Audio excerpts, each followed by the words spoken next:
Hello everybody, welcome to my channel. Today I'm going to show you how to make this cute little hinged card. I'd made one years ago which was a Halloween theme, which I think actually hinged on the right and folded over, but this one is really cute and it uses the wonderful Unbounded Beauty Designer Series paper, which is one of my favorites, as it highlights all of the new 24-26 in colors. So without further ado, let me show you how we make it. There's not very many pieces to it. It's a regular quarter sheet of cardstock, so that's 4 1/4 by 5 1/2, and as you'll then realize, it fits into a standard envelope. There is a layer that goes on that which is a little bit smaller, which is 4 by 5 1/4. The hingy part, the flap, is actually 4 3/4 by 3 1/2, and there are 2 pieces of Designer Series paper. One's just the same paper flipped over, and that is 3 1/4 by 4 1/2. And then we've got the all-important hinge. That's 1 1/2 by 5, and it's scored at 2. And then I did cut from the Nested Essentials 2 sizes of, I was going to say the oval, rounded square, rounded rectangle, I guess you would call it. So let's get started. We fold the little hinge over on the 2-inch mark. And then what we need to do is attach it to the, eyeball it to the middle of here. But because it's a moving part, it's best either to use tear and tape or the green Tombow liquid glue. Well, the glue's white, of course, but you know what I mean. It comes in a little green bottle. So we will eyeball it to be centered on there, and give it just a little chance to dry. And then what we'll do is we'll go ahead and we'll put the piece of Designer Series paper over that, so it's a layer as it normally would be, but it also does double duty because it helps to hide where the hinge is stuck down. So pop that into place, and then what we need to do is we need to attach the flap part. So it just gets centered into the middle. We don't want glue to be here though, because as you see on the original, this piece is always visible. So we just have to sort of, again, eyeballing. We don't want there to be any adhesive sort of beyond 1/2 inch or so over to the left. Go ahead and stick it down. Oh, my glue's given up working.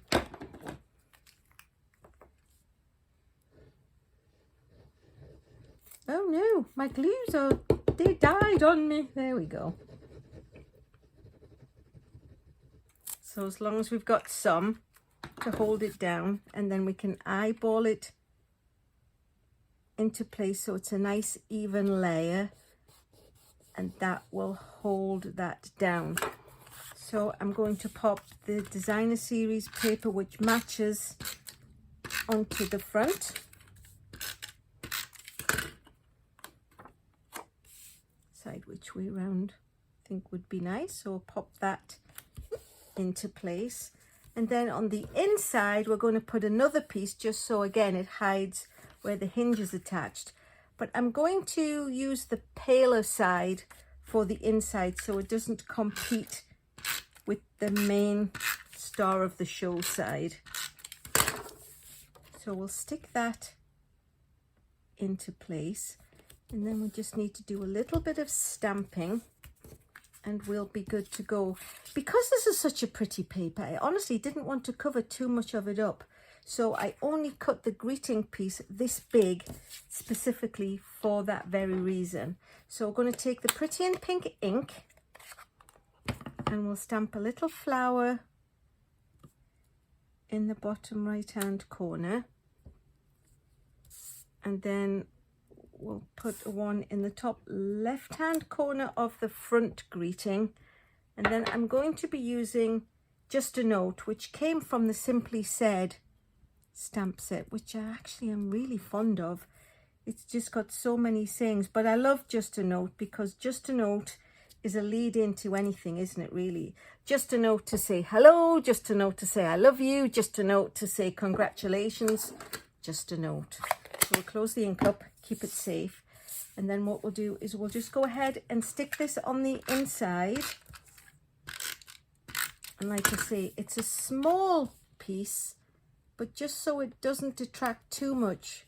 I didn't want to put a whole nother layer in and obscure this wonderful designer series paper. I mean, technically, if you want to use a dark pen, you could write on this side, but that just gives it a little place. And then last but not least, I'm going to attach the front greeting with some dimensionals.